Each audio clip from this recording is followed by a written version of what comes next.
Anish Chuck-Boyd-Barrett.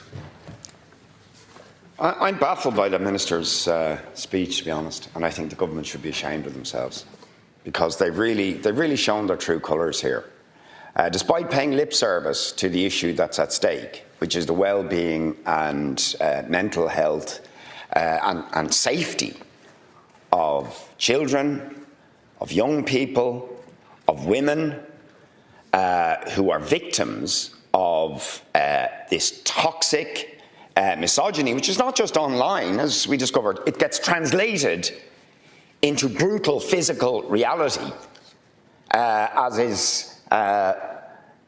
will be evidenced in the protests that are taking place up in UCD today. And all of the horrible stuff that the Minister herself acknowledges that is directed at women politicians, the algorithms that are designed to promote self-harm, to promote suicidal ideation, to promote eating disorders, to promote hate and misogyny, hatred against trans people. You go through the list of toxic content, and what the ministers say is, well, yes, there are some harmful aspects to this, but the status quo is what we are doing. We're going to vote down your bill, and we're going to maintain the status quo as if anything is being done about this, when nothing is being done about it, as anybody who cares to go online right now will find out. And you've decided to do nothing. And it's clear what's being prioritised here. The profits of companies who profit from this hateful, despicable material, who make money, and I mean really to make money from promoting suicidal ideation or eating disorders or hate, that's evil. That to me is the definition of evil, what some of these companies are doing. And you have decided to prioritise their profits ahead of the well-being and welfare of young people and children and women. That is shameful. And I have to say, to my mind, there is a direct line between your voting down this bill, your refusal to act against the social media and IT companies, mostly American multinationals, not exclusively though, but mostly American multinationals, and the refusal of the government to impose sanctions over the genocide in Gaza, or to condemn what the US and Israel are doing in Iran and setting the entire Middle East on fire. You won't condemn it for the same reason, because you don't want to upset the US empire. That's it. You don't want to upset these big, obscenely wealthy multinational companies that profit from this sort of divisive, toxic material, or the big military-industrial complex that profits from setting the Middle East on fire, or that profits from allowing and indeed arming and supporting Israel's genocide in Gaza.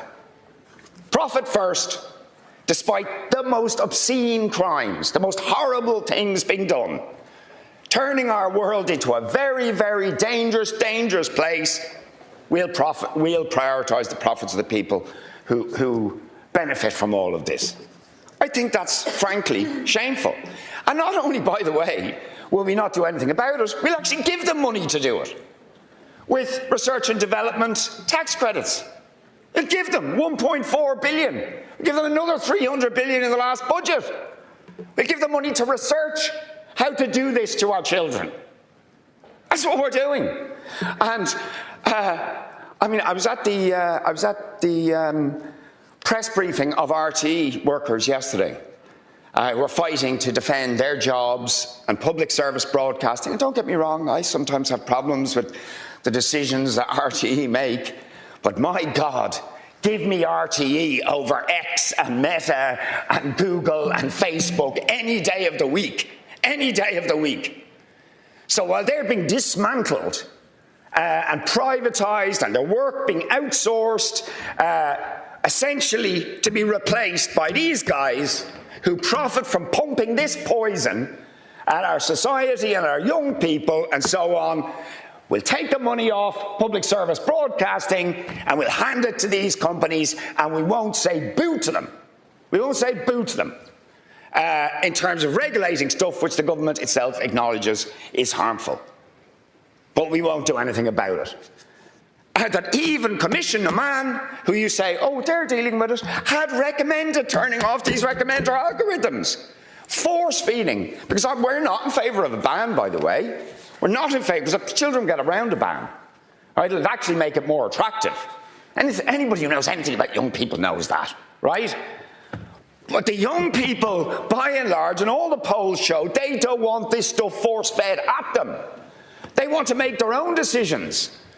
Right, so banning it is not the answer. What is about standing up to these guys and not letting them profiteer by force-feeding the poisonous stuff at our young people. And Commissioner Mann was recommending that in the first draft of the online safety code, and then took it out. Why? Because of the lobbying of the companies. And we know that because it's on record that they lobbied about this to take it out. So you just straightforward capitulate to these people because they're profiting from it. And then our society picks up the pieces in terms of our young people's well-being and mental health being assaulted by these toxic algorithms to the detriment of children, of young women, of vulnerable groups in our society, and to generally the detriment of our society in creating a divisive, toxic atmosphere which is getting ever worse. So I really think the government should be ashamed of themselves for doing this, the priorities you've decided on. But like I say, there is a consistency in the government's policies. Thanks. I mean, there's a gulf between words and actions here, because the Minister says, and I would welcome if it was true, that the government has a relentless commitment to online safety.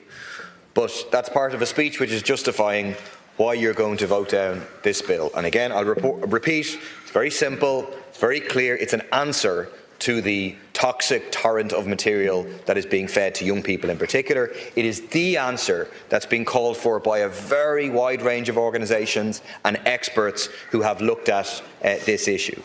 And so what it looks like in practice is that the government has a relentless commitment, all right, but that's a commitment to protecting the profits of big tech companies. It's why at a European level they're not standing up against the big tech lobbying operation to further deregulate, to further undermine the levels of protections we have at a European level, and now domestically you're going to vote this down on the spurious basis that, don't worry, we're already dealing with it under the Digital Services Act. I mean, what that means is, you refer to Article 27 of the Digital Service Act, the requirement to mitigate risks, including to minors, requirement that very large platforms must give an option of algorithms that don't rely on profiling.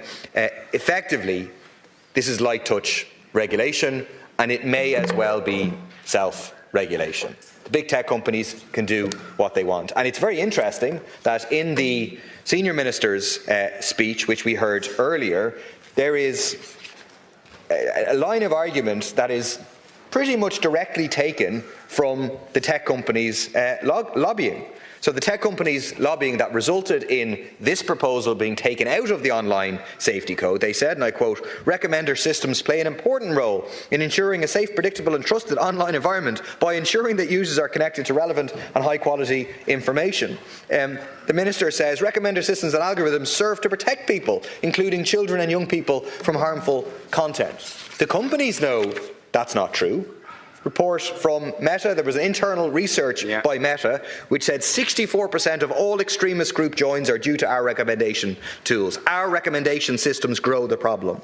A 2019 internal Meta document affirmed that content moderation is impossible and the focus should instead be on stopping artificial amplification. The parallels with big tobacco are clear in terms of the harms being done to young people and the fact that these people know all about it, they know the profits that they're making from it. Final point, I mean, the Minister asked a question, this would be, the algorithms are preferable to the unknown risk of switching off those recommender systems. It was bizarre.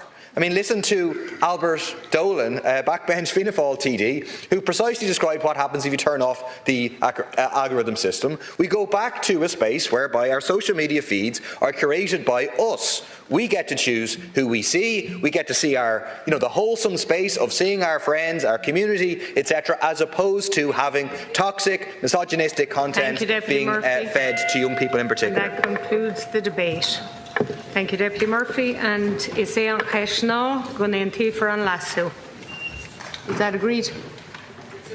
That the amendment be made. The question is that the amendment be made. Is that agreed? Not agreed. Not agreed. No. Sorry. Agreed. Agreed. Deputies in favour say tá. Deputies against say kneel.